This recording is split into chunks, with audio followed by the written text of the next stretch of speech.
Assalamualaikum warahmatullahi wabarakatuh. Ikhwaniman, rahimahullah. Ketika malaikat Jibril alaihissalam menjelma menjadi seorang laki-laki syadid bayad thiyab, memakai pakaian putih bersih, syadid bayad sya'ar, kemudian rambutnya bersisir rapi hitam.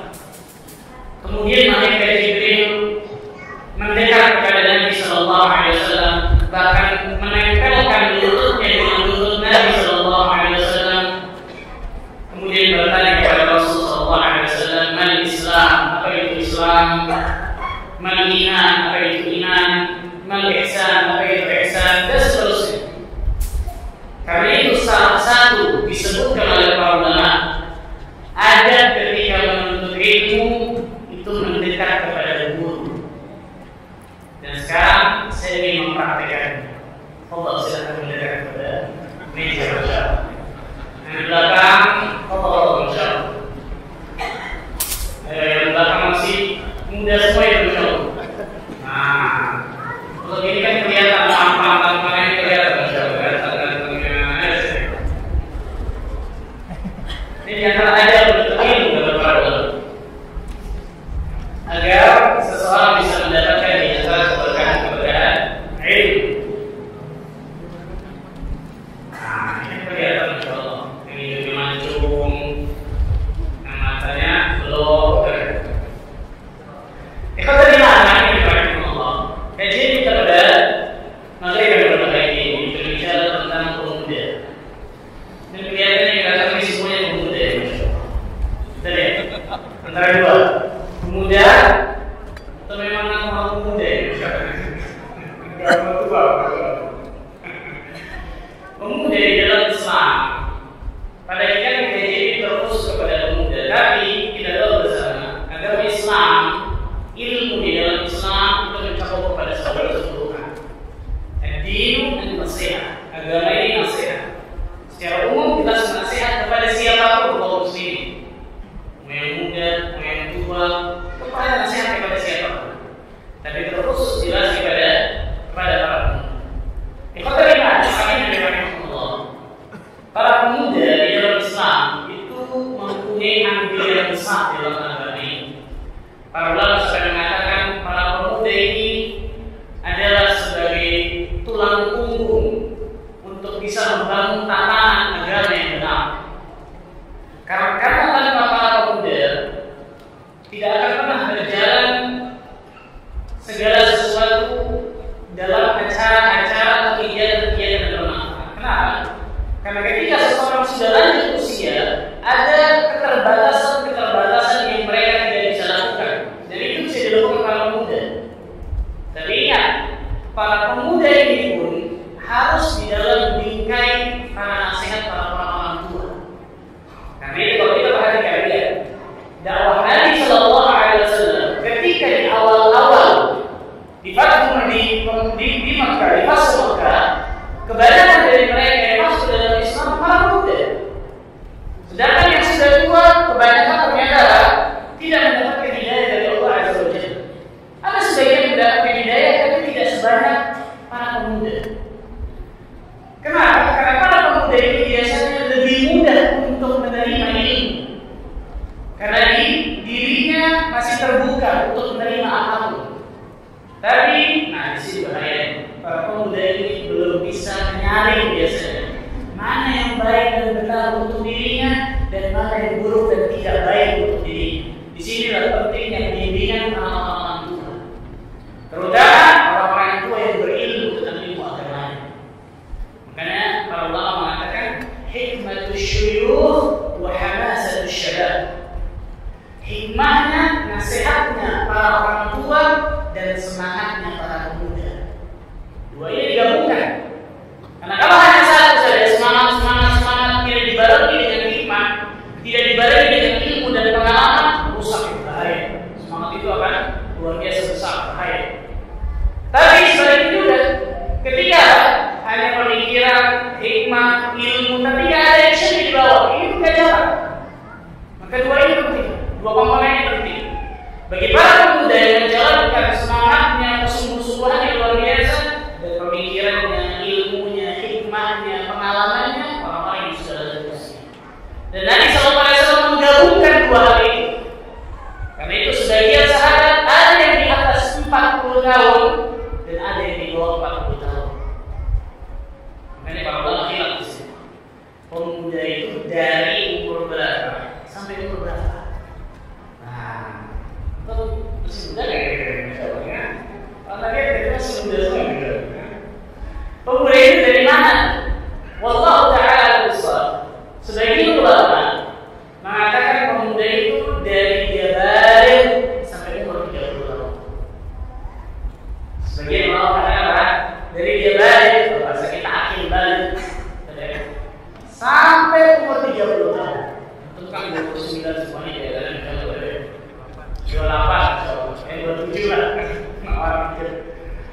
Sebagian ulama yang lain mengatakan dari ini pendapat Imam Malik yang kedua, Allah besar. Dari umur balik sampai umur 40 tahun. Sampai mana? Wah, yang kedua masih ada kemungkinan saya Ustaz insyaallah. Karena itu kalau kita perhatikan, para ulama menyebutkan hak semua nabi dan rasul itu diutusnya di umur 40 tahun. Kenapa? Karena di situlah umur kematangan manusia. Umur kematangan manusia. Ketika di bawah 40 tahun tersebut biasanya dia lagi mencari jadi diri. Ketika 40 tahun matang gitu. Maka hampir semua, bukan hampir semua nabi dan rasul disebutkan oleh para ulama sirah diutus oleh Allah Azza wa Jalla ketika umurnya 40 tahun. Ini antara umur Nabi kita Muhammad sallallahu alaihi wasallam diutus oleh Allah.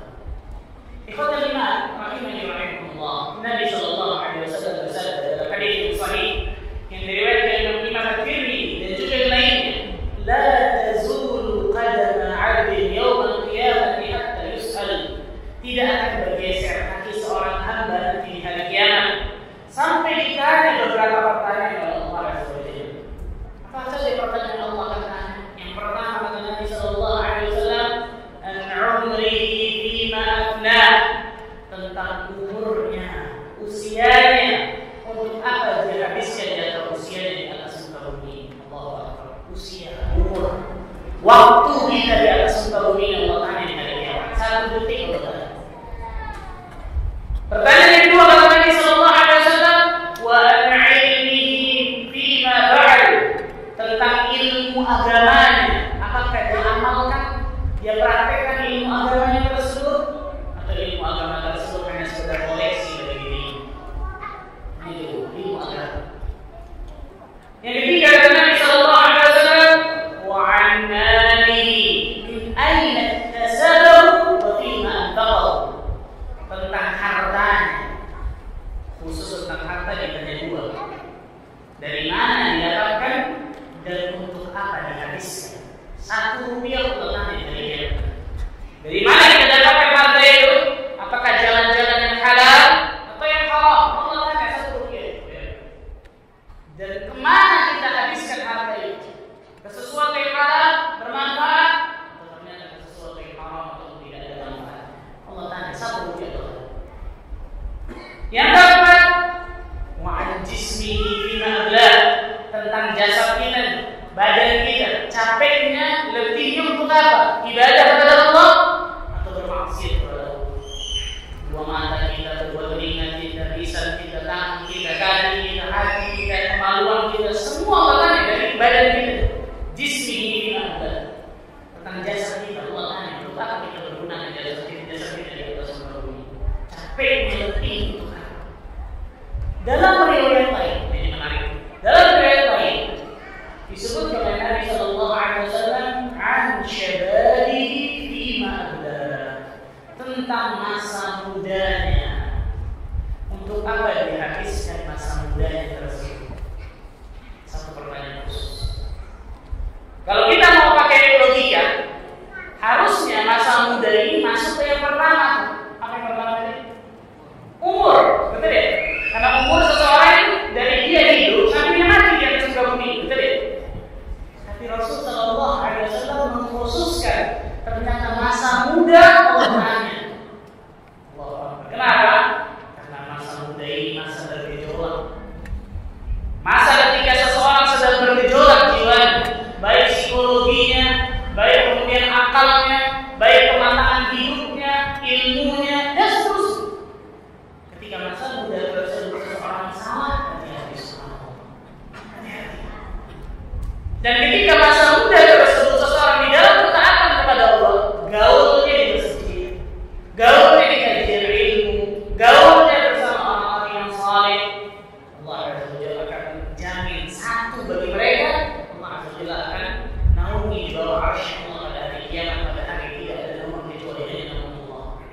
Nabi sallallahu alaihi wasallam bersabda, "Sab'atun yudhilluhumullahu fi dhillihi yauma la dhilla illa dhilluh." Ada 7 golongan yang Allah Taala akan naungi di hari kiamat nantinya. Pada hari tidak ada naungan kecuali hanya naungan Allah. Salah satunya siapa?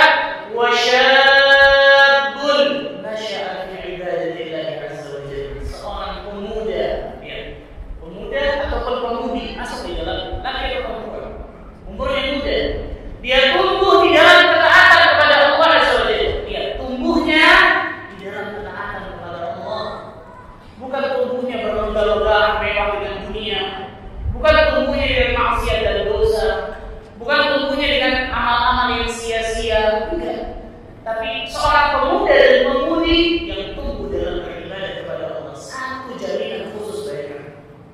Satu jaminan khusus dari Nabi sallallahu alaihi wasallam, pemuda atau pemudi yang tumbuh dalam beribadah kepada Allah, Allah akan naungi di bawah arsy Allah.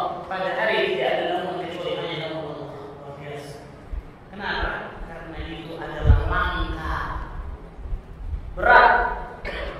Karena tidak semua Allah berikan taufik bagi para pemuda dan pemudi.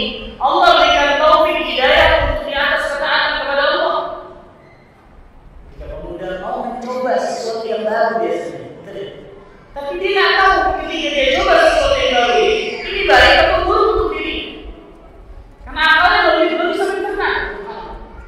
Ketika dia mencoba sesuatu yang baru, ini membahayakan diri saya atau memberikan manfaat bagi diri saya. Pemuda dan pemudi biasanya kurang di sini. Illa rahimahullah, kecuali orang yang Allah berikan rahmat kepada dia. Tapi secara umum di sini adalah bimbingan orang-orang yang berilmu kepada para pemuda.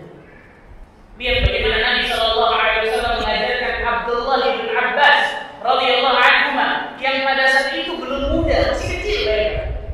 Rasul memanggil dia gulam. Gulam itu panggilan anak kecil dan kasih sayang. Ini masih kecil. Ini mu'allimuka kalimat. Aku ingin mengajarkan kepada dirimu beberapa kalimat, beberapa ilmu. Ihfazillah yahfazka. Jagalah Allah, maka Allah akan menjaga. Ihfazillah tajidhu tujahak. Jagalah Allah, maka akan dapat Allah berada di hadapanmu. Terus sampai akhir hayat. Syahid dari bahasa kita. Lihat bagaimana pengajaran Nabi sallallahu alaihi wasallam kepada generasi junior. Ini masuk ke remaja, masuk ke pemuda belum. Tapi lihat bagaimana pengajaran Nabi sallallahu alaihi wasallam. Jaga Allah, Allah akan jaga diri. Jaga Allah apa? Jaga agama Allah, jaga batas-batasan Allah, jaga syariat Allah, jaga perintah dan larangan Allah. Maka Allah akan menjaga diri.